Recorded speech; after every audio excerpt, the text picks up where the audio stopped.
Siyata d'Ishmaya, Masechet Kiddushin, Daf Samech Bet, nous commençons à la 4e ligne. La Gemara reprend cette marloquette entre Rabbi Hanina ben Gamliel et Rabbi Meir, savoir est-ce qu'un Tnaï doit être kafoul, c'est-à-dire, comme dans le cas des Bnei Gad ou Bnei Reuven, où Moshe Rabbeinu a dit aux Bnei Israël, si les Bnei Gad ou Bnei Reuven vont traverser le Yarden avec vous, et ils vont vous aider à conquérir la terre, à ce moment-là, ils recevront Eretz Gilad, de l'autre côté du Yarden, du côté droit du Yarden, en dehors de Eretz Kenaan. Si, Moshe Rabbeinu rajoute, les Bnei Gad ou Bnei Reuven ne vont pas sortir en guerre avec vous, à ce moment-là, ils hériteront parmi vous.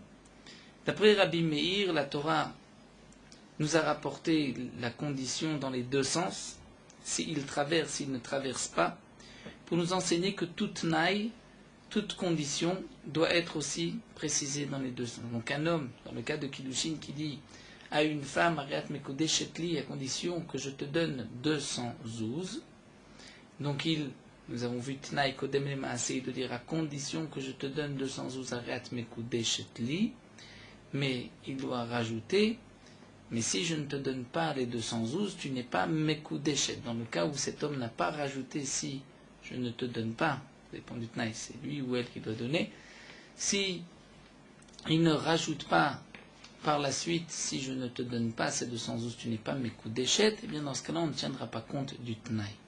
Alors que d'après Rabbi Hanina ben Gamliel, le Tnaï n'a pas besoin d'être kafoul. Dans un sens, on peut comprendre l'autre sens. Et lorsqu'il dit, à condition que je te donne 200 zouz, tu es Mekodeshet, on comprend tout seul que si il ne donne pas les 200 zouz, elle n'est pas Mekodeshet.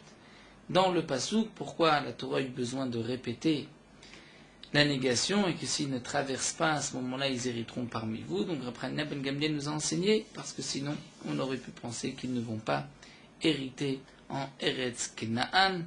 Et comme la Gemara avait expliqué, même s'ils hériteront une partie dans Eretz Gilad, mais seulement une partie, c'est-à-dire on divisera Eretz Gilad en 12, et Bnei Gad et Reuven prendront 2 parties, mais pas plus. Et Eretz Kenan, peut-être qu'ils n'auront rien. Donc le Pasouk est venu nous dire qu'ils recevront quand même en Eretz Kenan.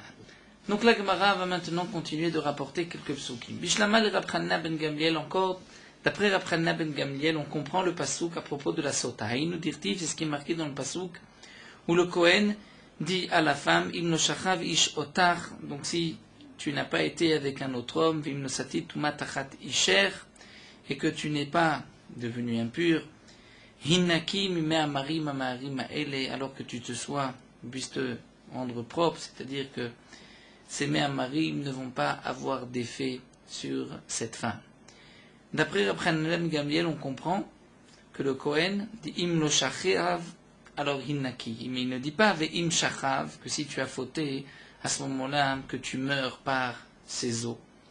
Puisque le fait de dire si tu n'as pas fauté, tu seras propre de ses os, c'est-à-dire les os n'auront aucun effet, on comprend que si elle a fauté, à ce moment-là, elle sera punie par ses os. Mais d'après Rabbi Meir, Chinakim evayele, c'est-à-dire nous explique Rachid, d'après Rabbi Meir, le pasouk aurait dû dire, le Kohen doit rajouter ve'im shachav chinaki, c'est-à-dire que si tu as fauté, à ce moment-là que ses os vont t'étrangler. Et on voit que le pasouk ne le dit pas. Donc c'est une question sur Rabbi Meir. Amar Rabbi Tanchum répond hinnaki ktiv. Dans le pasouk, c'est marqué hinnaki sans yud, nous explique Rashi. Bien que normalement on devrait écrire avec un yud, nashon naki, d'être propre, d'être nikiya. Pourquoi c'est marqué sans yud?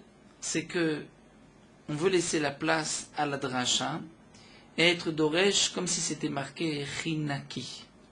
C'est-à-dire que le he va se transformer en chet, et c'est comme si le pasuk dit im no shachav ishotar, à ce moment-là hinaki, ve'im shachav chinaki. Donc c'est comme si c'était marqué dans le pasuk.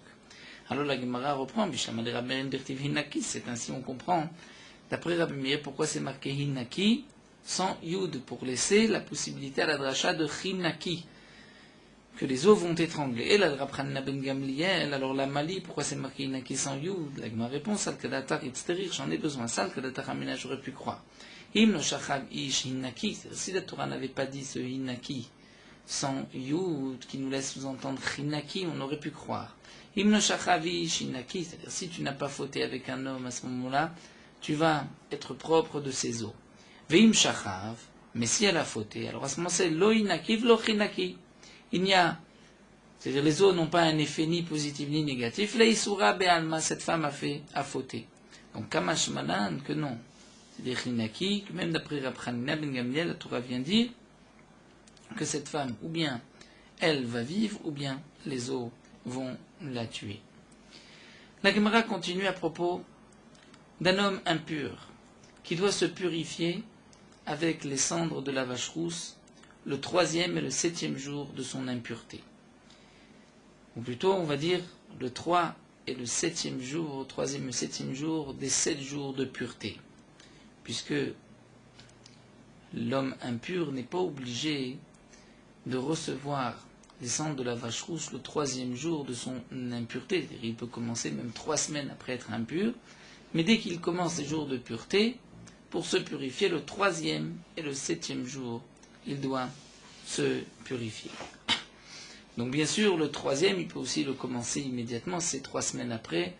Le 1er jour, il décide de se purifier, donc il va recevoir les cendres de la vache rousse, c'est considéré comme le 3e jour par rapport au moment de l'impureté, puisque c'est pas moins de 3 jours, ça peut être plus que 3 jours. Donc, Bishlama le Rabbi Meir, encore d'après Rabbi Meir, il nous dit, on comprend le passage où il tratabo, bayom ashlishi ou bayom ashvi, la Torah nous dit, il se purifiera avec les cendres de la vache rousse le 3e et le 7e jour. Itar. Et la Torah continue, vim, lo itrata, ici, il ne se purifie pas, bayom ashvi, bayom ashvi, lo itar, il ne sera pas pur. Donc, d'après Rabbi Meir, on comprend pourquoi la Torah dit, s'il se purifie, il est pur, sinon, il n'est pas pur. Et là, Rabbi Hanina ben Gamliel, la m'a dit, pourquoi la Torah a-t-elle besoin de rajouter, vim, lo itrata, ici, il ne se purifie pas. Je comprends du début du pasouk, s'il se purifie le 3e et 7e jour, il est pur. Donc s'il ne se purifie pas, il ne reçoit pas les cendres de la vache rousse le 3e et 7e jour. Il n'est pas pur, donc pourquoi la Torah a besoin de le répéter? La Gemara répond, il est nécessaire de le répéter d'après Rabbi Hanina ben Gamliel. Sadkad atachamina, on aurait pu croire mitzvat haza'a bashlishi ou bashivi, que la mitzvah d'être aspergé par ce mélange d'eau et de vache rousse, c'est le 3e et le 7e jour.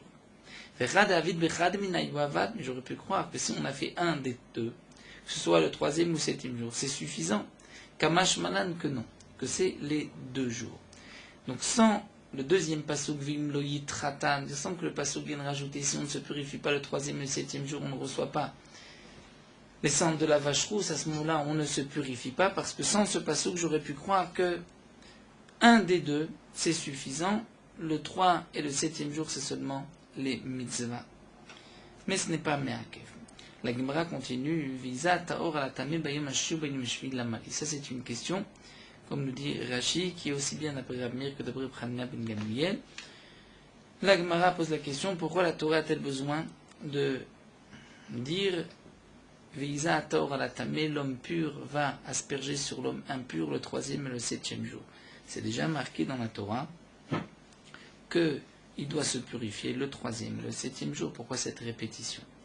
Alors la Gemara répond, Itzterir, on a besoin de ce deuxième passou pour nous dire. Salkat Dahamina, on aurait pu croire que Shlishi les Maouté Sheni, lorsque la Torah dit le 3e jour, c'est pour exclure le 2e jour. Dire 2 jours après qu'il ait été impur, il ne peut pas se purifier par les cendres de la vache. Il faut le 3e jour. Et Shvi, le 7e jour, c'est les Maouté Shishi, pour exclure le 6e jour. C'est-à-dire que ça ne peut pas être avant. Pourquoi des kamemaed bimetahara? Parce que sinon, il va diminuer dans les jours de pureté.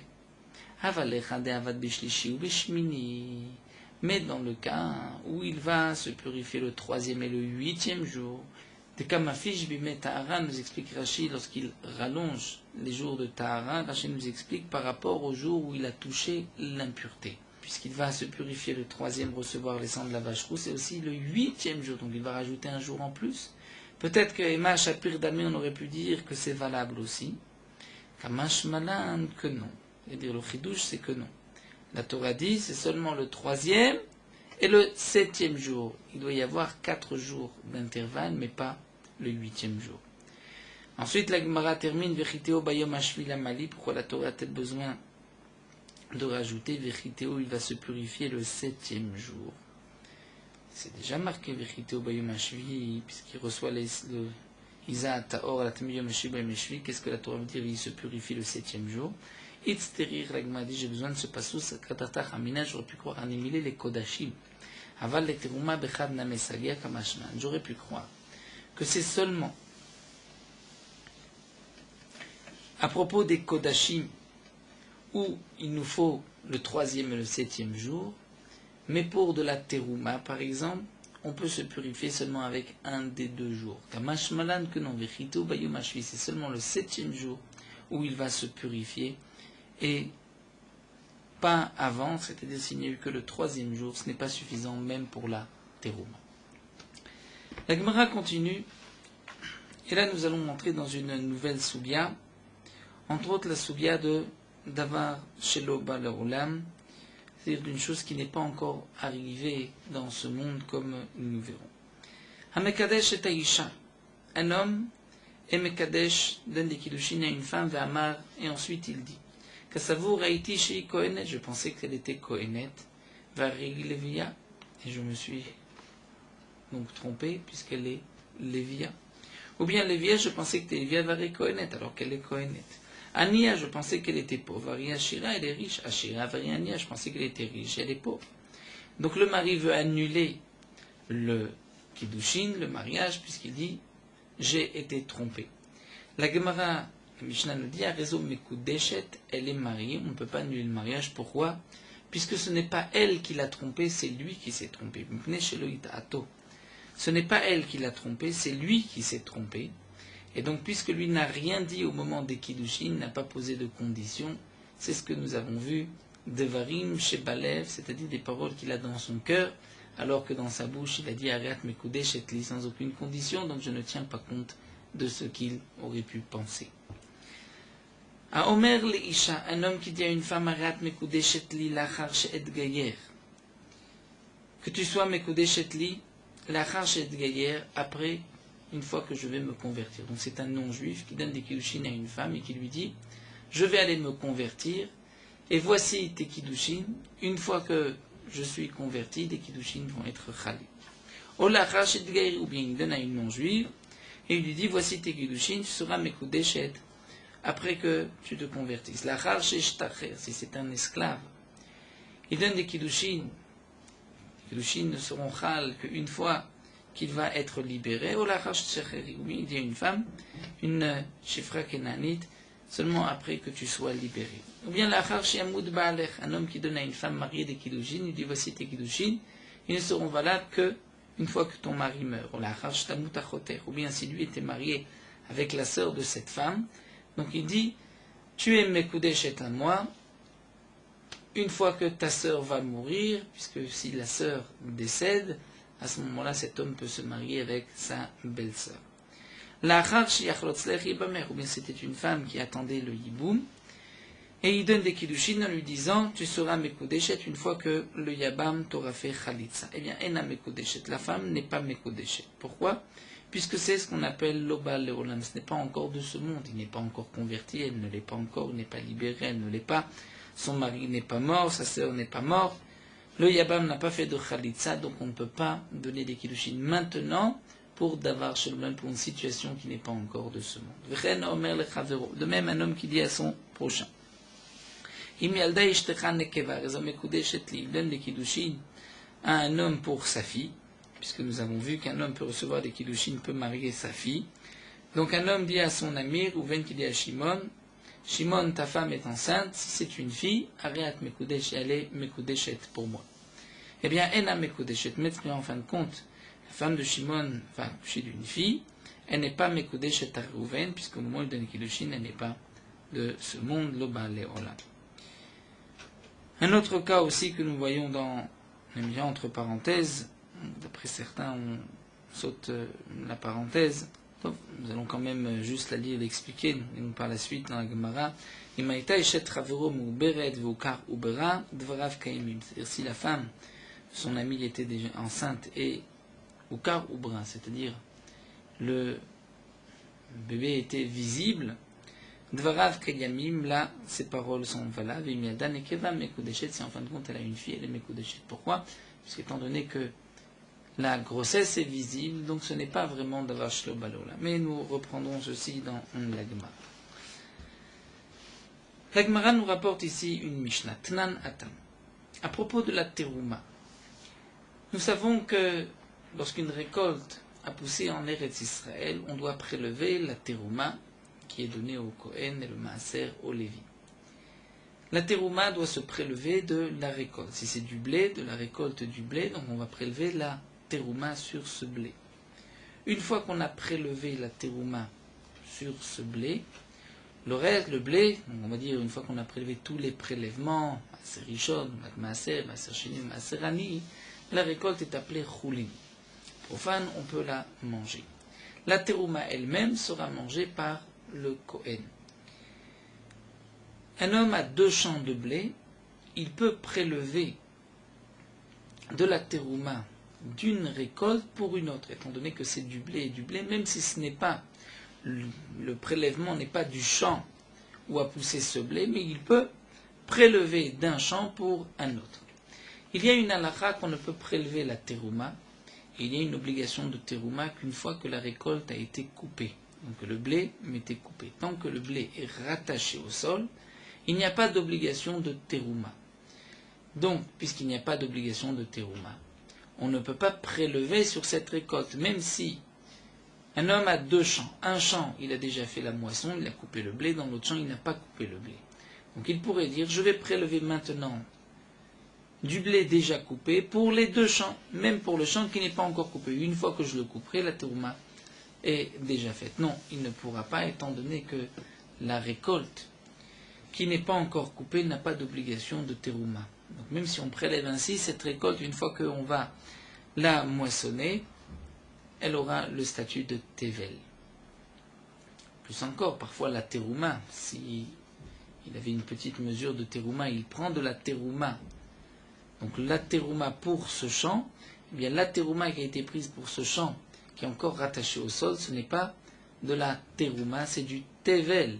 Et il faut prélever. Donc si par exemple il y avait, on va dire dans le champ, il y avait l'équivalent de 1000 kg de blé, puisque la terouma c'est 2%, donc il va donner 20 kg de terouma.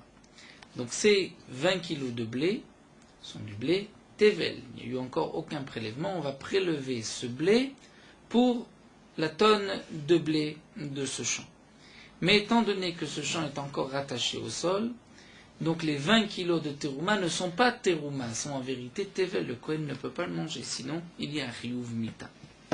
Donc voyons voir les dinim dans la Mishnah. Tnanatam, en tormin minatalush ala mechuba, on ne peut pas prélever d'une récolte qui est déjà détachée pour une récolte qui est encore rattachée au sol.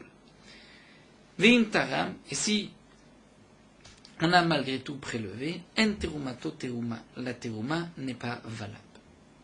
Donc comme nous l'avons expliqué. Baimene Ravasi, Rabbi Yochanan, Ravasi va poser une question à Rabbi Yochanan.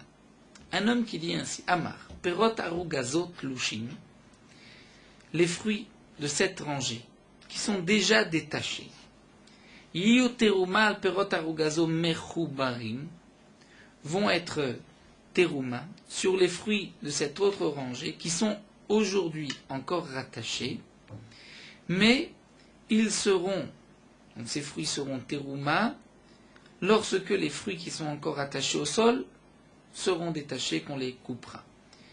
Donc, comme on va voir par la suite, c'est marqué l'Eksheitalshu. Ou encore, il dit Perot arugazo mechubarim, dire les fruits de cette rangée qui sont encore rattachés au sol, vont être teruma al perot arugazo tlushim, sur les fruits de cette autre rangée qui est déjà détachée. L'Eksheitalshu, donc dans les 2 cas, il a dit que la terouma ne sera valable qu'une fois qu'on aura coupé les fruits. Donc il dit aujourd'hui, cette récolte va être terouma sur une récolte qui est aujourd'hui rattachée au sol, mais elle ne sera terouma qu'une fois qu'on aura détaché la récolte du sol. Ou bien la terouma même qui est rattachée, elle sera terouma lorsque l'on la détachera. Est-ce que dans ce cas-là, c'est considéré comme d'avoir chez l'Oba Leolam? Donc c'est sûr que maintenant, on ne peut pas prélever, puisque maintenant la récolte est encore rattachée au sol. Donc il n'y a pas de possibilité de terouma, comme on l'a vu dans la Mishnah rapportée, en tormi menatalo shalom echuba, sinon en terumato teruma. La question est de savoir est-ce qu'on peut dire aujourd'hui que plus tard la terouma sera chal, c'est-à-dire deviendra terouma, une fois qu'on détachera les fruits du sol. Donc l'exheitalchou, c'est là que vient toute la question. Venitalchou, effectivement, plus tard on a détaché, Maou, qu'elle le dit. Amarle, Rabbi Yochanan a répondu, Kol shebeyado lav kemechusar maasedame. Étant donné qu'il a la possibilité de couper la récolte, donc c'est dans ses mains, c'est comme si c'était déjà coupé, il ne manque pas une action, et donc la terouma est valable. Ça c'est le chidouche de Rabbi Yochanan. Donc Rabbi Yochanan nous apprend d'avoir chez l'oba leolam, quelque chose qui n'est pas dans mes mains, c'est l'oba leolam. Mais ce qui est dans mes mains, ce que je peux faire, c'est baléolam. Donc puisque la récolte, j'ai la possibilité de la couper et ensuite de prélever, même si je prélève avant, le prélèvement est valable, puisque j'ai dit que le prélèvement ne sera valable qu'une fois la récolte coupée. Bien sûr, si je n'ai pas précisé que le prélèvement sera valable une fois la récolte coupée, mais j'ai dit que maintenant le prélèvement va se faire, ça c'est impossible. Donc le chidouche de Rabbi Yochanan, c'est qu'étant donné que maintenant, sur le moment, il peut couper avant de prélever, même s'il prélève en disant que le prélèvement ne se fera qu'une fois la récolte coupée, dans ce cas-là, c'est valable. Donc nous allons voir, la Gemara va rapporter des questions sur Rabbi Yochanan. Est-ce que vraiment ce qui est beyado dans ses mains, c'est considéré comme si c'était déjà fait? Étivé. La Gemara objecte. Omer Leisha, dans la Mishnah, nous avons vu un homme qui dit à une femme, Arat mekudeshet li lachar shet gayer. Je vais mekudeshet à moi une fois que je vais me convertir. Ou lachar shet gairi, ou après que toi tu vas te convertir. Lachar shet shtacher, je vais être libéré. Lachar shet shtacheri, ou que la femme soit libérée. Lachar shet amut baalek, ton mari va décéder. Lachar shet amut achoter, ou que ta sœur va mourir. Lachar shet yachlot slachi bamer, ou que ton yabam va te faire chalitza. Ena mekudeshet, elle n'est pas mekudeshet. Demande la Gemara, bishlama kulhu lav beyado. C'est vrai que dans la majorité des cas, parce que tous les cas ce n'est pas dans ses mains, c'est-à-dire que lui soit libéré, ça dépend de son maître. Qu'elle soit elle libérée, ça dépend du maître de cette femme. Que son mari va mourir, ça ne dépend pas de cet homme-là. Que la sœur va mourir, ça ne dépend pas non plus de lui. La khalitza non plus, ça ne dépend pas de lui. Mais, demande la Gemara, la possibilité de se convertir, ça dépend de lui. Donc lorsqu'il dit la rare chez Gaïer, une fois que je vais me convertir, c'est vrai que ça dépend de lui, il peut se convertir et donner les kiddushin. Donc comment se fait-il qu'on n'accepte pas ces kiddushin, pourtant c'est dans ses mains? C'est ce que la Gemara nous dit, Vishlama kulhu lav beyado, encore tous les cas rapportés, ce n'est pas dans ses mains, et la guerre, demande la Gemara, le guerre avec beyado, c'est dans ses mains. Il peut se convertir. Donc pourquoi on ne dirait pas qu'elle est mekudeshet d'après Rabbi Yochanan? Nagma répond, guerre namelav beyado, le guerre ce n'est pas dans ses mains, pourquoi? Tamar apriya baraba Rabbi Yochanan, puisque apriya baraba nous dit Rabbi Yochanan, guerre tsarich shlosha. Le guerre a besoin de 3 personnes au moment de la tvila, au moment où il va se tremper au mikvé, et au moment, donc il a besoin de 3 dayanim pour lui rapporter aussi partie des mitzvot, pour qu'il y ait kabbalat mitzvot. Maïtama, puisqu'à propos de la guéroute, c'est marqué mishpat, ktivbe mishpat echad yelachem kager kaezra. Et puisque mishpat, donc c'est kedin comme un jugement, donc il faut 3 dayanim. Tosfot discute, est-ce que c'est 3 dayanim au moment de la kabbalat mitzvah ou même au moment de la tvila où le guerre va se tremper? Tosfot veut dire que c'est seulement une mitzvah, mais bediavad, même si au moment de la tvila il n'y a pas 3 dayanim, c'est quand même caché. Donc la réponse de la Gemara, c'est que le guerre a besoin de 3 dayanim, mais miyema qui dit des misdakekule hanetlata, que les 3 dayanim vont s'asseoir, vont accepter de se réunir pour pouvoir le convertir. Donc ce n'est pas dans ses mains, puisque ce n'est pas dans ses mains, il ne peut pas être mekadesh, cette femme, maintenant, nous donnons maintenant les kiddushin pour plus tard. Matkifle Rabbi Abba bar Mamal. Alors la Gemara continue avec une autre question. Rabbi Abba bar Mamal pose la question d'après Rabbi Yochanan. Et la me'ata. Anoten pruta le shifrato. Un homme qui donne une pruta, donc une pièce à sa servante. Ve'amar, il lui dit, Arat mekudeshet li lachar she'shacherech. Tu seras mekudeshet à moi une fois que je vais te libérer. C'est dans ses mains de la libérer. Hariname de avu kiddushin, puisque c'est dans ses mains. Donc les kiddushin sont valables d'après Rabbi Yochanan. Kol shebeyado n'est pas mechusar maase. La Gemara répond non. Achi ashta. c'est différent. Atam mikra bema ashtad atacheret. À propos d'une chifra, nous savons que les esclaves sont considérés, d'après la Torah, comme des behemoth, c'est-à-dire comme des bêtes, puisque c'est marqué Am Adome Lachamor à propos de l'esclave de Eliezer, l'esclave de Abraham. Donc l'esclave est considéré par rapport donc au Kiddushin comme une bête, comme une BMA, c'est-à-dire qu'il n'y a pas de possibilité de Kiddushin, alors que maintenant, Ashta Da'at Acheret, maintenant, c'est considéré comme Da'at Acheret, comme une autre personne, il y a une idéa, et donc c'est, comme nous dit Rashi, c'est considéré comme un Maasé. Ce passage, même si c'est dans ses mains, mais on ne peut pas poser de questions sur Rabbi Yochanan. Alors la Gemara continue, Velad Amar Raboshia, Anoten Peruta Leishto. Alors demande la Gemara ce que Raboshia a dit, un homme qui donne une pruta à sa femme. Ve'amarla, il lui dit, Arat Mekudeshet li la'achar shegershech. Donc cet homme veut divorcer de sa femme, mais il veut la reprendre immédiatement. Donc il lui dit, voici tes kiddushin. Il est déjà marié avec elle, mais il lui donne des kiddushin, et ces kiddushin ne seront valables qu'une fois qu'elle sera divorcée. Donc dès qu'il lui donne le guet, immédiatement après, elle est déjà mekudeshet, il la reprend. Est-ce possible ou pas? Raboshia nous dit non, enam mekudeshet.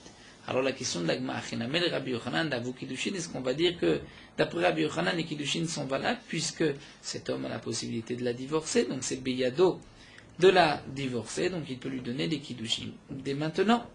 La Gemara répond non. Neid biyado le garsha, mais biyado le katcha. C'est vrai que c'est dans ses mains de la divorcer, mais ce n'est pas dans ses mains de lui donner des kiddushin. C'est-à-dire qu'il faut que sa femme accepte. Et une fois qu'il l'aura divorcé, ce n'est pas sûr qu'elle acceptera les kiddushin. Donc, on ne peut pas donner des kiddushin maintenant pour plus tard. Ce n'est pas considéré biyado dans ses mains, et donc c'est comme d'avoir chez le Baleolam. Alors, nous dit la Gemara, si c'est ainsi, si vraiment un homme ne peut pas dire à sa femme maintenant, qu'une fois que tu vas être divorcé, tu seras mekudeshet, alors, tifshod et baï Raboshia, on pourrait répondre au problème posé par Raboshia. Raboshia pose la question suivante. Anoten shte prutot li isha. Un homme donne 2 prutot à une femme. Ce n'est pas sa femme. Il lui donne 2 pièces et il lui dit, be'achat amarla, avec la première pièce, il lui dit, kachili ayop, tu seras mekudeshet à moi aujourd'hui, ou be'achat, avec la deuxième pièce, amarla, il lui dit, kachili lachar shegersher, mekudeshet à moi, lachar shegersher, après que je te divorce. Donc il donne 2 pièces, une pièce pour maintenant, une pièce pour dire, une fois que je te divorce, tu es mekudeshet une deuxième fois immédiatement. Raboshia pose la question, est-ce qu'elle est mekudeshet ou pas? On n'a qu'à dire, d'après ce que nous venons de voir, que non, qu'elle n'est pas mekudeshet. Pourquoi? Puisque ce n'est pas dans ses mains, comme nous venons de le voir, les katcha de la reprendre. Donc tifshot mina de l'oavu kiddushin. Donc comment se fait-il que Raboshia ait la question, puisque a priori, d'après ce que nous venons de voir dans les mots d'après Rabbi Yochanan, puisque ce n'est pas dans ses mains de la reprendre une fois qu'il la divorce, donc les kiddushin ne devraient pas être valables. Est-ce qu'on peut répondre à la question de Raboshia? La Gemara répond non. Dilma, dans le dernier cas ici de Raboshia, c'est différent. Étant donné que cette femme n'est pas la sienne, il lui donne des kiddushin maintenant. Et ces kiddushin sont valables maintenant. Donc peut-être que puisqu'il donne 2 pièces en même temps, un kiddushin pour maintenant et les kiddushin pour plus tard, peut-être qu'on peut dire de la même manière que les kiddushin sont valables maintenant, ils sont valables aussi pour plus tard. Mais un homme qui donne des kiddushin à sa femme, que maintenant elle ne peut pas recevoir de kiddushin, ce n'est que pour plus tard, une fois qu'elle va être divorcée. Donc dans ce cas-là, peut-être que, donc ça nous dit Rabbi Yochanan, ce n'est pas considéré comme beyado, puisque ce n'est pas sûr qu'elle l'acceptera. Donc Rabbi Yochanan se maintient.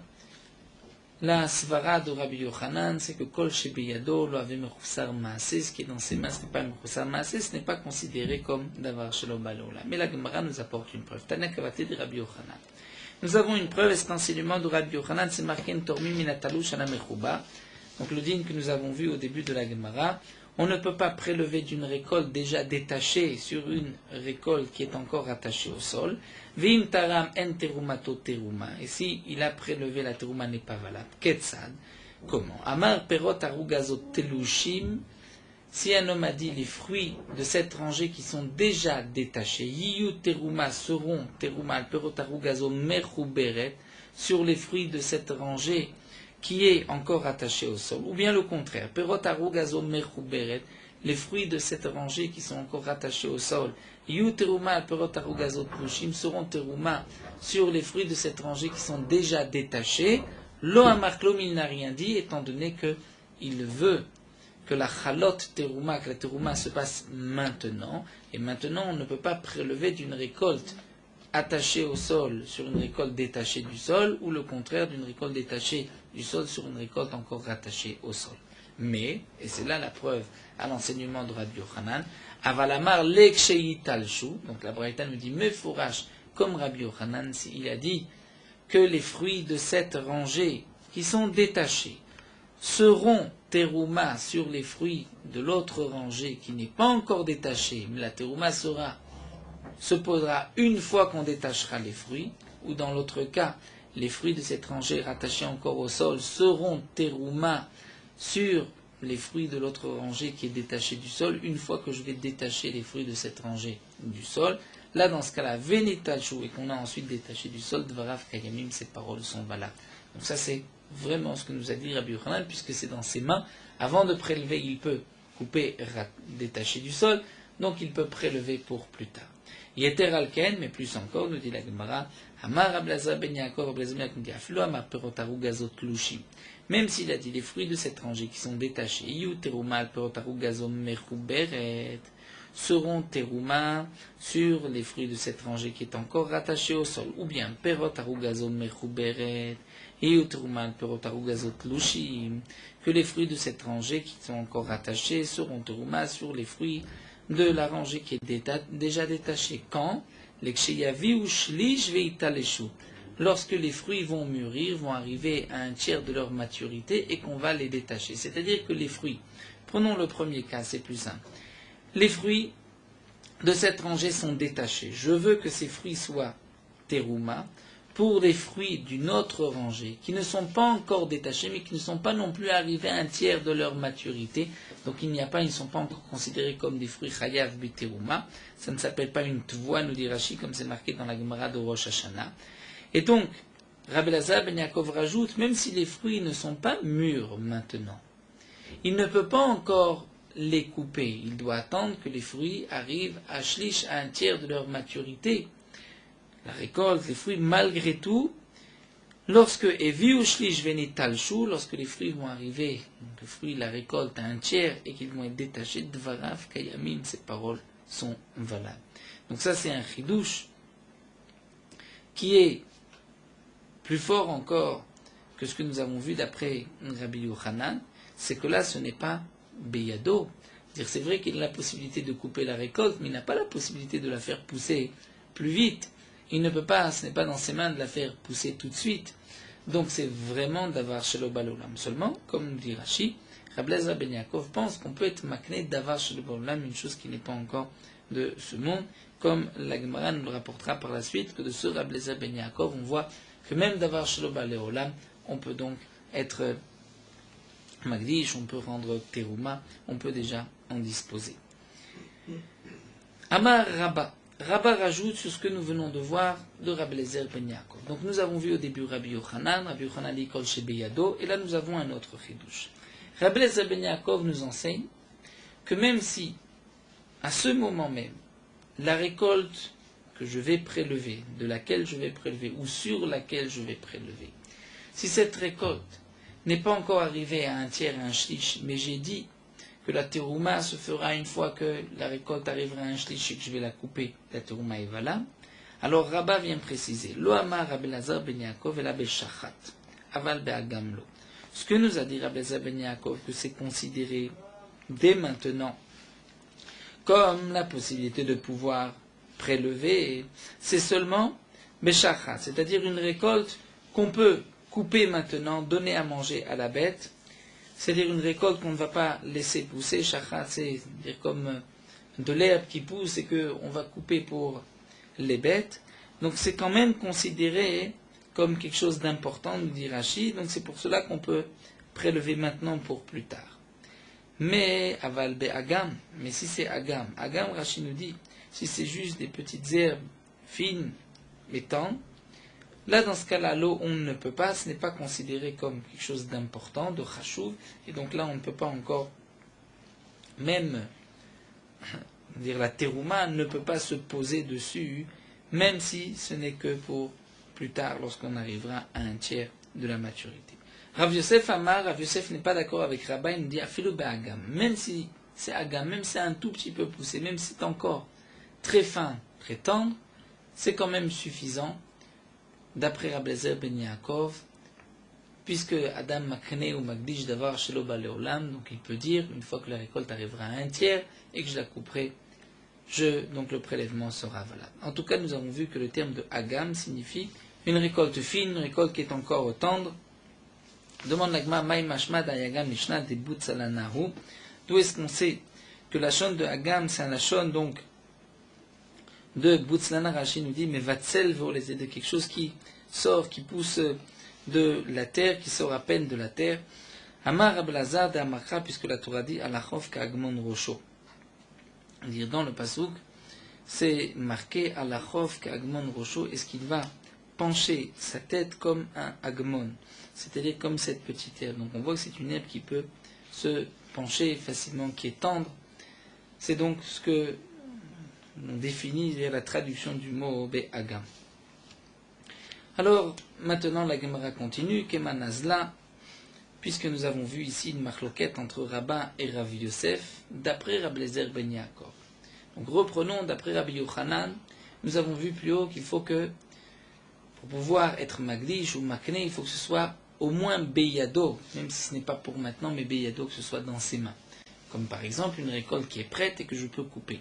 D'après Rabbi Eliezer ben Yaakov, nous avons vu que même si la récolte n'est pas encore prête, elle n'est pas arrivée encore à un tiers, malgré tout, on peut maintenant prélever pour plus tard et dire lorsque ça arrivera à un tiers et que je vais couper la récolte. Et là nous avons une marloquette entre Rabba et Rav Yosef. C'est vrai que Rabbi Eliezer ben Yaakov nous dit ici Davar Shelo Baleolam, mais d'après Rabba, il faut qu'il y ait quand même une récolte appelée Shachat, que ça a quand même poussé un petit peu, qu'on puisse le donner aux bêtes. D'après Rav Yosef, même si on n'a pas cela, même Agam c'est suffisant.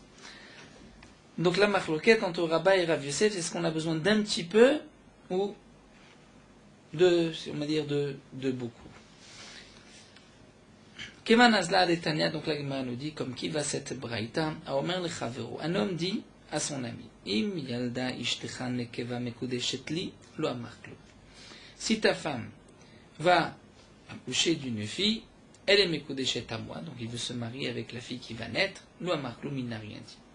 Rabbi Chanina a dit ceci n'a été dit que si sa femme n'est pas encore enceinte. Donc lorsqu'il lui dit si ta femme tombe enceinte et qu'elle a une fille, ta fille sera mekodeshet à moi, là ce n'est pas possible. Mais si sa femme est enceinte, c'est dvarav kayamim, ses paroles sont valables. C'est un peu la parenthèse que nous avons vue dans la Mishnah. Keman, c'est comme qui? Alors nous dit l'agma. Et que Rabba, si on veut l'expliquer d'après Rabba, puisque c'est certainement ici, d'après Rabbi Eliezer ben Yaakov, puisque comme nous l'avons vu, d'après Rabbi Yochanan, il faut que ce soit Beyado. Là, ce n'est pas dans Beyado pour cette naissance, cette grossesse. Donc, si c'est comme Rabba, il faudra dire chez Oukar Oubra. Puisque, il faudra dire lorsque la grossesse est reconnaissable. Et donc, c'est comparé au Shachat que nous a expliqué Rabba, d'après Rabbi Eliezer ben Yaakov. Puisque nous avons vu dans les mots de Rav Chanina que si sa femme n'est pas du tout enceinte, là c'est impossible. Donc on voit qu'il faut qu'il y ait un début. La question c'est quel est ce début? Donc d'après Rabba, il faut au moins Oukar Oubra, qu'on puisse voir qu'elle est enceinte. Ike Rav Yosef, afal pichelo Oukar Oubra. D'après Rav Yosef, puisque Rav Yosef avait dit Agam, même si la récolte est toute petite, donc c'est une shiur en moins, c'est-à-dire même si on n'a pas encore, on ne voit pas encore la grossesse, c'est-à-dire avant les 3 mois, malgré tout, elle est Mekudeshet, d'après Rav Yosef, d'après Rabbi Eliezer ben Yaakov. Veika de Amré, d'après une autre version, Amar Rabba, on va reprendre, Rabba lui a dit que non. Lo Amar Rabbi Eliezer ben Yaakov, la Beshachat, de Beki Vesha. Quand est-ce que Rabbi Eliezer ben Yaakov a dit plus haut qu'on peut être Magdavar chez le Baolam d'une récolte qui n'est pas encore arrivée à un tiers de sa maturité mais qui arrivera plus tard? C'est seulement un shachat de Bekisha, c'est-à-dire d'un champ, nous dit Rashi, qui se suffit à l'eau de pluie. Donc ça, d'après Rabbi Eliezer ben Yaakov, on peut considérer que c'est presque sûr que la récolte arrivera à un tiers, et donc ce n'est pas vraiment l'Oba Le'olam.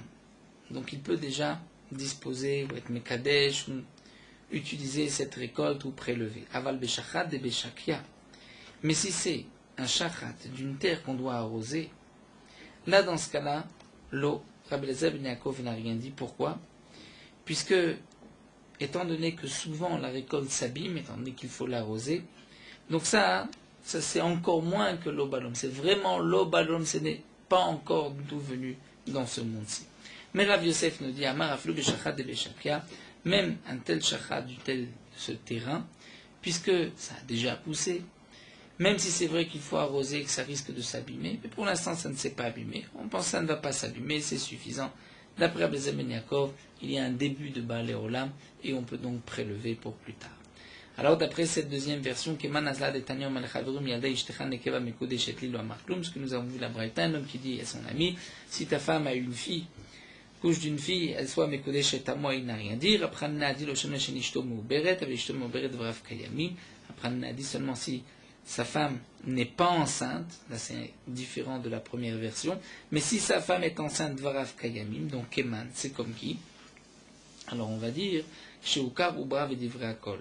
Ce qui est marqué, que si sa femme est enceinte, Dvarav Kayamim, on l'expliquera lorsque Ukar Ubra, c'est-à-dire on voit déjà la grossesse, les 3 mois sont passés, et donc aussi bien d'après Rabba que Rav Yosef, il est nécessaire que ce soit Ukar Ubra, puisqu'il faut que ce soit Shachat. La question est de savoir quel Shachat, mais il faut au moins un Shachat, le Shachat qui peut se terminer, comme dit Rashi, au moins qui peut se terminer Bidei Shamayim, par le ciel comme des Bekivcha, c'est-à-dire celui qui va se suffire à l'eau de pluie. Et donc, on expliquera que ce que nous dit Rapranel, c'est que chez Ukar Ubra, lorsqu'on voit la grossesse est visible, et donc dans ce cas-là, c'est aussi bien d'après Rabba que d'après Rav Yosef. Donc nous avons vu ici plusieurs avis concernant le din de Davar Shelo Balolam. Est-ce qu'on peut disposer dans les Kiddushin, dans la Kna'a, vendre, ou même, comme nous l'avons vu pour la Terouma, quelque chose qui n'est pas encore prêt, qui n'est pas considéré Balolam dans ce monde. Donc nous avons vu à propos de Kiddushin, un homme qui dit que tu sois Mekodesh, donc un non-juif, une fois que je vais me convertir, c'est le Balolam, il ne s'est pas encore converti. Ça, on a vu que d'après Rabbi Yochanan, ce n'est pas dans ses mains, puisque ce n'est pas sûr qu'il pourra réunir 3 Dayanim, et donc il ne peut pas être Mekadesh, une femme, pour plus tard. Nous avons vu la chita de Rabbi Eliezer ben Yaakov, qui pense qu'on peut être Magdish Davar Shelo Balolam. Donc à propos de la terouma, même si la terouma n'est pas encore prête, on ne peut pas la couper. Elle n'est pas encore arrivée à un tiers, elle n'est pas encore appelée tevoua récolte, pour le blé, les céréales. Malgré tout, Rabbi Eliezer ben Yaakov nous dit qu'on peut déjà prélever pour plus tard. C'est que même si c'est l'Oba Leolam, on peut déjà prélever la terouma. Seulement, nous avons vu une marloquette entre Rabba et Rav Yosef.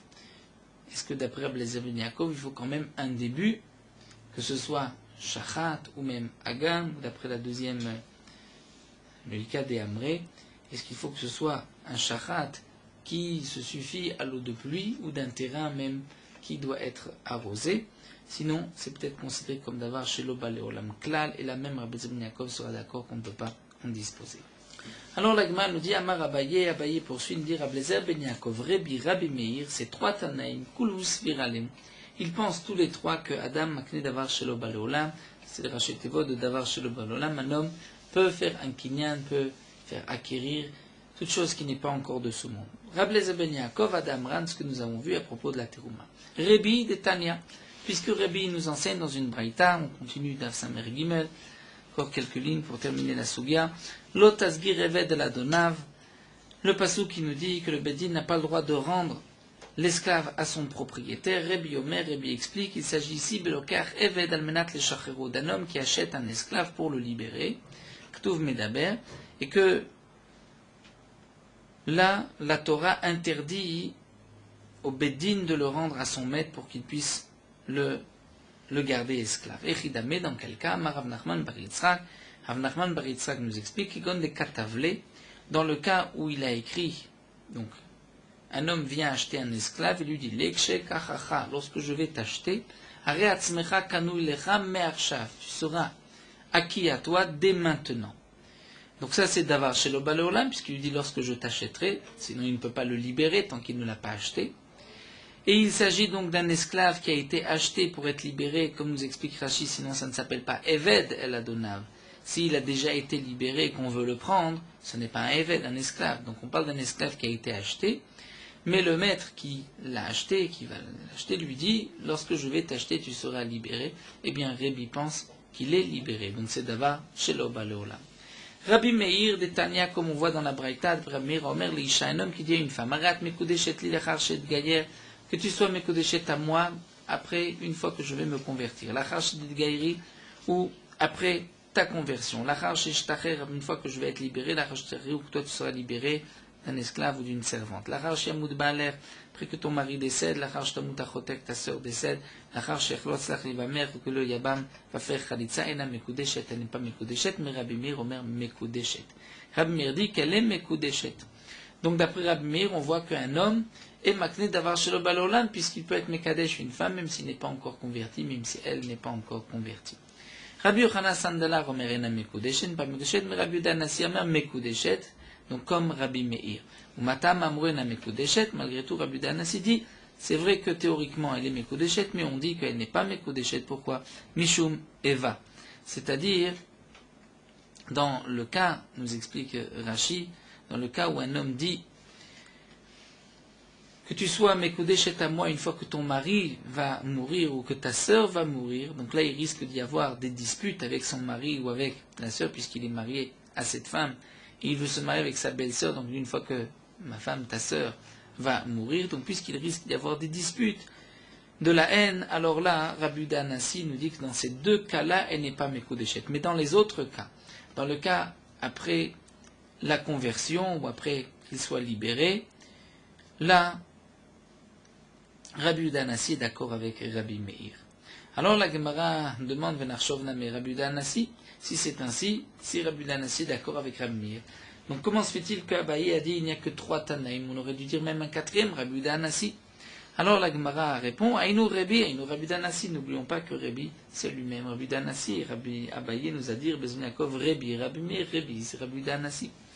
Alors demande la Gemara Venarshov Name Rabbi Akiva, on devrait rapporter aussi Rabbi Akiva, un 4e, puisqu'on voit dans une braïda des Tanya. Konam shani ose le picha, en tzarich la faire. Une femme qui fait le vœu qui interdit sous forme de Ekdesh à son mari tout son travail. En tzarich la faire, le mari n'a pas besoin d'annuler le vœu, le neder. Pourquoi?